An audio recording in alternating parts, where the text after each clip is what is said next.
Después del baile. De Lev Tolstoy. Usted sostiene que un hombre no puede comprender por sí mismo lo que está bien y lo que está mal, que todo es resultado del ambiente y que éste absorbe al ser humano. Yo creo, en cambio, que todo depende de las circunstancias. Me refiero a mí mismo.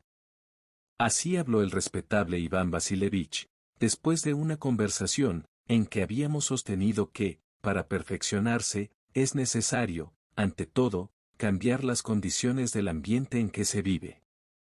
En realidad, nadie había dicho que uno mismo no puede comprender lo que está bien y lo que está mal, pero Iván Vasilievich tenía costumbre de contestar a las ideas que se le ocurrían, y con ese motivo, relatar episodios de su propia vida.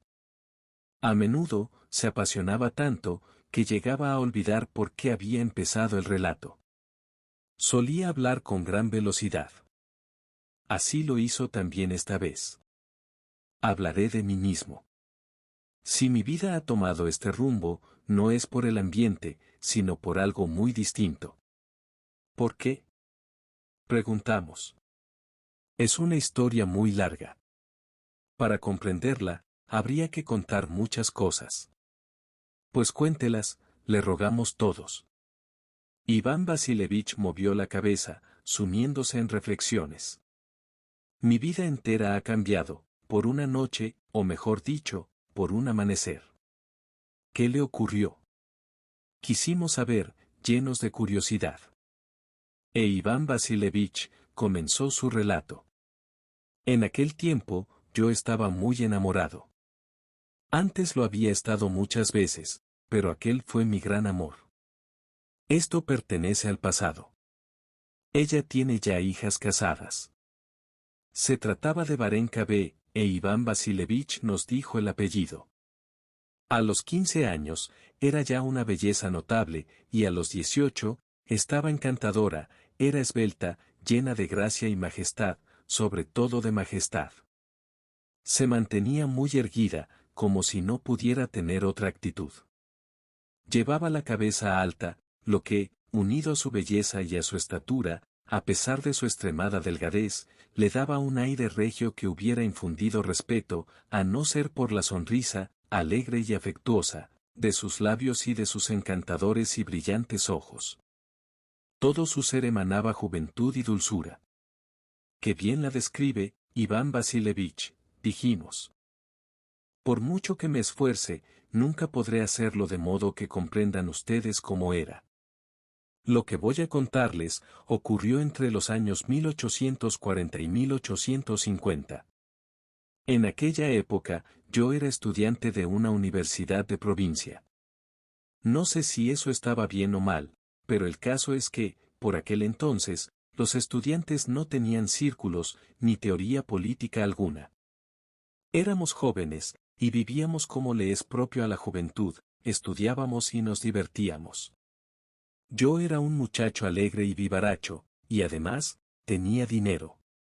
Poseía un magnífico caballo, paseaba en trineo con las muchachas, pues entonces aún no estaba de moda patinar, me divertía con mis camaradas, y bebía champaña.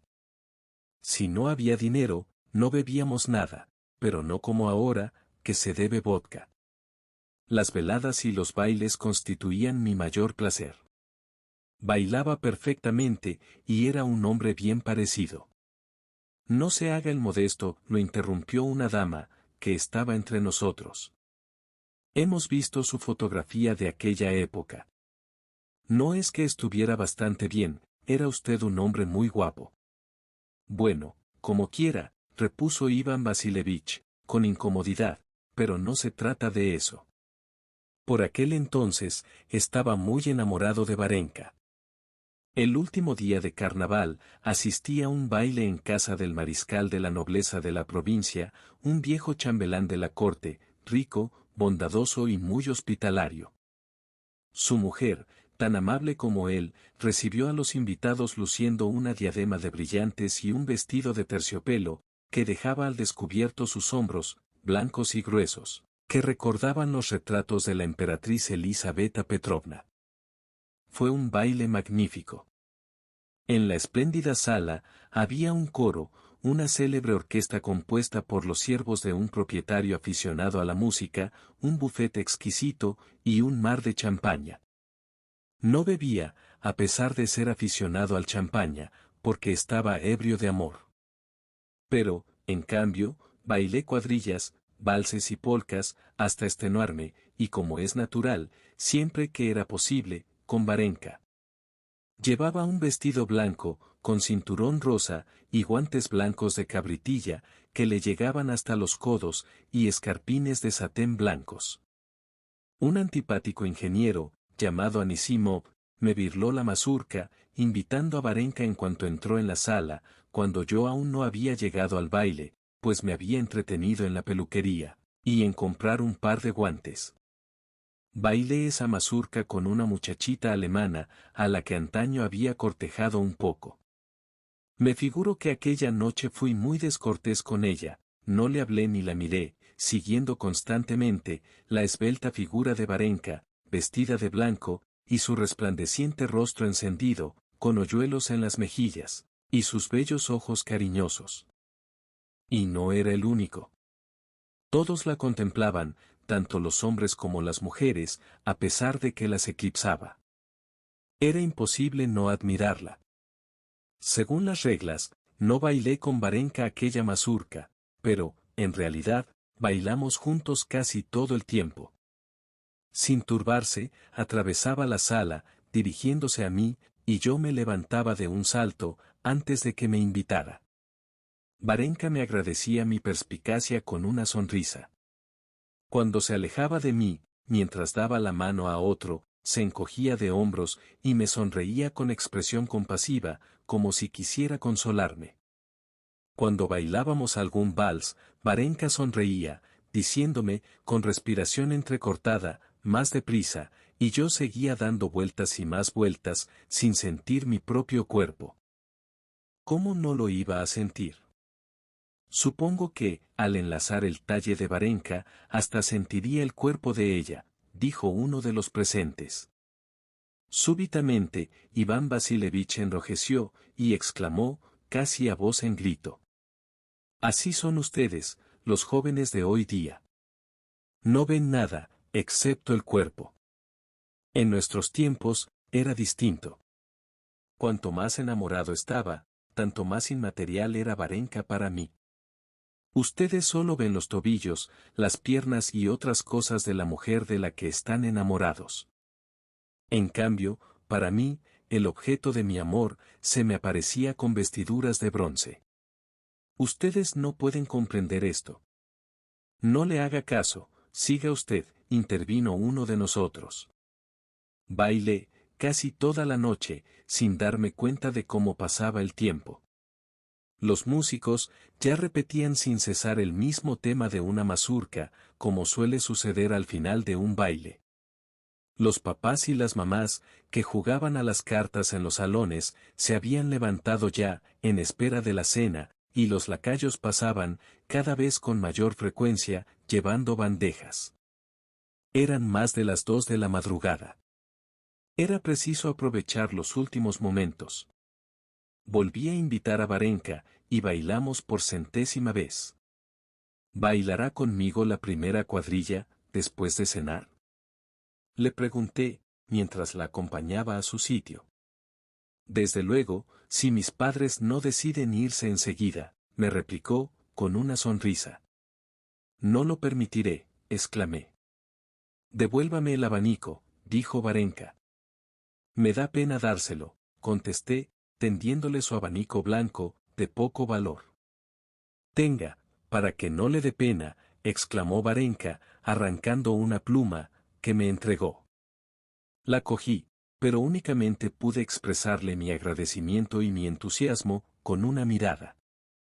No solo estaba alegre y satisfecho, sino que me sentía feliz, y experimentaba una sensación de beatitud. En aquel momento, yo no era yo, sino un ser que no pertenecía a la tierra, que desconocía el mal, y solo era capaz de hacer el bien. Guardé la pluma en un guante, y permanecí junto a Varenka, sin fuerzas para alejarme. Fíjese, «Quieren que baile con papá», me dijo, señalando la alta figura de su padre, un coronel con charreteras plateadas, que se hallaba en la puerta de la sala, con la dueña de la casa y otras damas. «Varenka, ven aquí», oímos decir a aquella.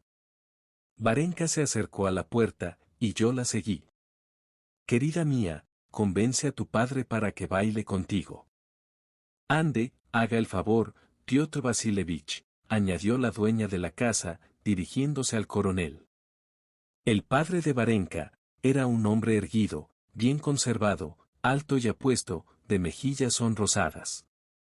Llevaba el canoso bigote a lo Nicolás I, y tenía las patillas blancas y el cabello de las sienes peinado hacia adelante. Una sonrisa alegre, igual que la de su hija, iluminaba tanto su boca como sus ojos. Estaba muy bien formado, su pecho, en el que ostentaba algunas condecoraciones, y sus hombros, eran anchos, y sus piernas, largas y delgadas. Era un representante de ese tipo de militar, que ha producido la disciplina del emperador Nicolás. Cuando nos acercamos a la puerta, el coronel se negaba, diciendo que había perdido la costumbre de bailar.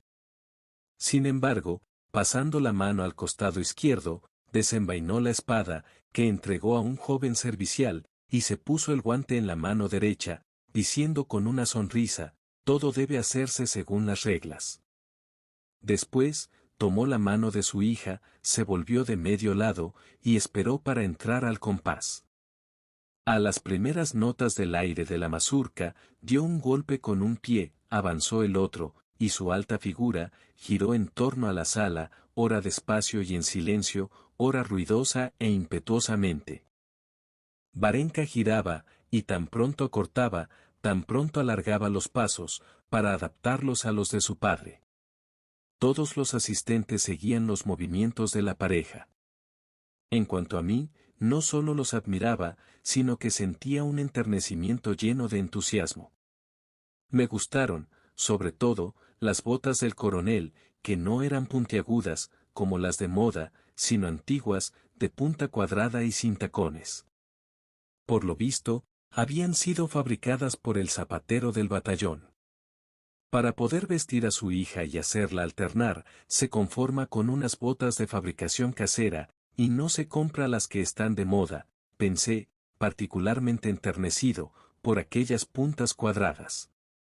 Sin duda, el coronel había bailado bien en sus tiempos, pero entonces era pesado, y sus piernas no tenían bastante agilidad para los bellos y rápidos pasos que quería realizar. Sin embargo, dio 2 vueltas a la sala. Finalmente, separó las piernas, volvió a juntarlas, y aunque con cierta dificultad, hincó una rodilla en tierra, y Varenka pasó graciosamente junto a él, con una sonrisa, mientras se arreglaba el vestido, que se le había enganchado. Entonces, todos aplaudieron con entusiasmo. Haciendo un esfuerzo, el coronel se levantó, y cogiendo delicadamente a su hija por las orejas, la besó en la frente, y la acercó a mí, creyendo que me tocaba bailar con ella. Le dije que yo no era su pareja. «Es igual, baile con Varenka», replicó, con una sonrisa llena de afecto, mientras colocaba la espada en la vaina. Lo mismo que el contenido de un vaso se desborda, después de haber caído la primera gota, mi amor por Varenka parecía haber desencadenado la capacidad de amar, oculta en mi alma. En aquel momento, mi amor abarcaba al mundo entero. Quería a la dueña de la casa, con su diadema y su busto semejante al de la emperatriz Elisabetta, a su marido, a los invitados, a los lacayos, e incluso al ingeniero Anisimov, que estaba resentido conmigo. Y el padre de Varenka, con sus botas y su sonrisa afectuosa, parecida a la de ella, me provocaba un sentimiento lleno de ternura y entusiasmo. Terminó la mazurca, los dueños de la casa invitaron a los presentes a cenar, pero el coronel B no aceptó, diciendo que tenía que madrugar al día siguiente.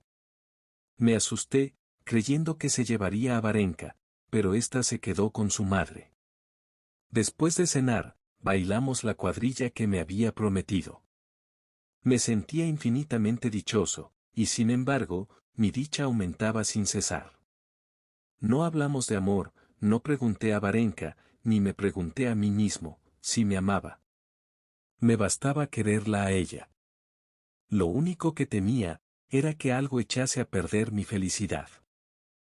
Al volver a mi casa, pensé acostarme, pero comprendí que era imposible.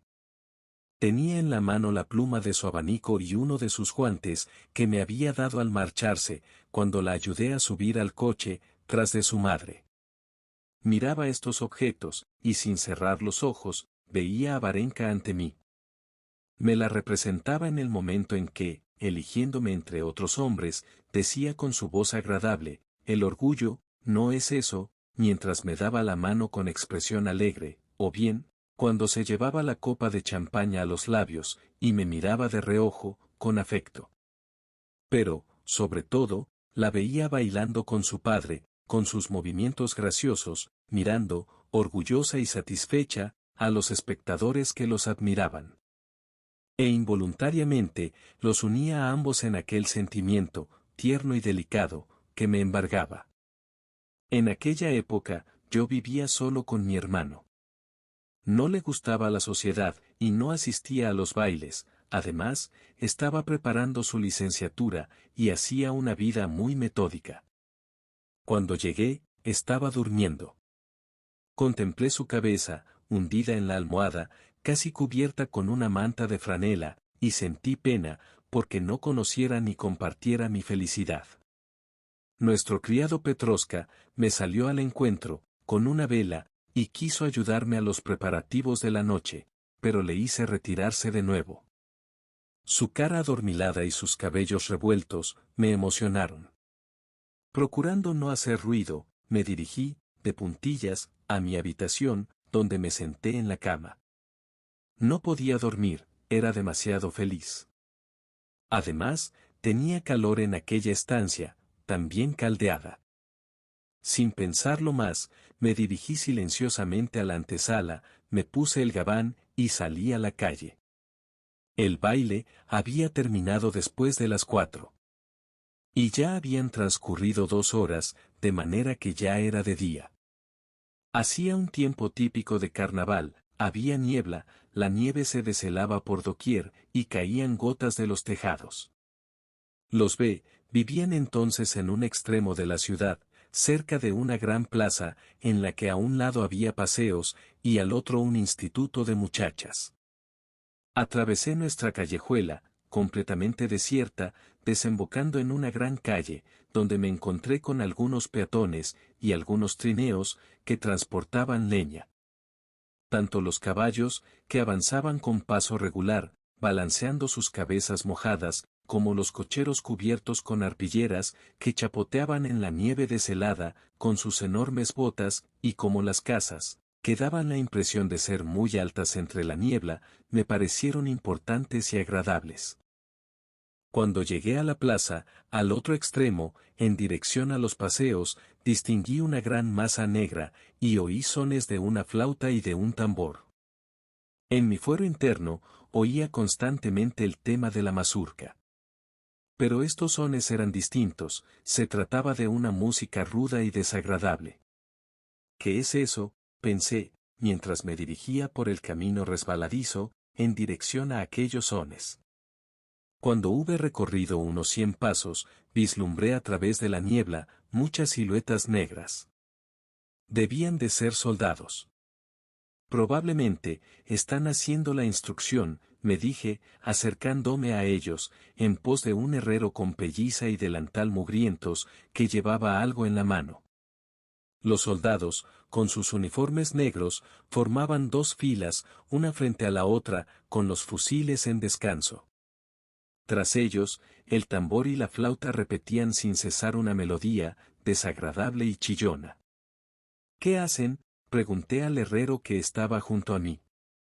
Están castigando a un tártaro, por desertor, me contestó, con expresión de enojo, mientras fijaba la vista en un extremo de la fila. Miré en aquella dirección, y vi algo horrible que se acercaba entre las 2 filas de soldados.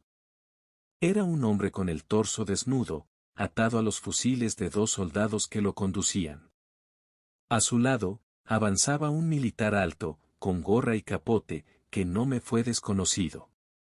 Debatiéndose con todo el cuerpo, y chapoteando en la nieve, deshelada, la víctima venía hacia mí, bajo una lluvia de golpes que le caían encima por ambos lados. Tan pronto se echaba hacia atrás, y entonces los soldados lo empujaban, tan pronto hacia adelante, y entonces, tiraban de él. El militar alto seguía, con sus andares firmes, sin rezagarse. Era el padre de Varenka, con sus mejillas sonrosadas y sus bigotes blancos. A cada latigazo, el tártaro se volvía con expresión de dolor y de asombro, hacia el lado de donde provenía el golpe, repitiendo unas palabras y enseñando sus dientes blancos. Cuando estuvo más cerca, pude distinguirlas. Exclamaba sollozando: «Hermanos, tened compasión, hermanos, tened compasión». Pero sus hermanos no se apiadaban de él. Cuando la comitiva llegó a la altura en que yo me encontraba, el soldado que estaba frente a mí, dio un paso con gran decisión, y blandiendo con energía el látigo, que silbó en el aire, lo dejó caer sobre la espalda del tártaro. Este se echó hacia adelante, pero los soldados lo retuvieron, y recibió un golpe igual desde el otro lado. De nuevo, llovieron los latigazos, ora desde la derecha, ora desde la izquierda. El coronel seguía andando, a ratos miraba a la víctima, a ratos, bajo sus propios pies, aspiraba el aire y lo expelía, despacio, por encima de su labio inferior.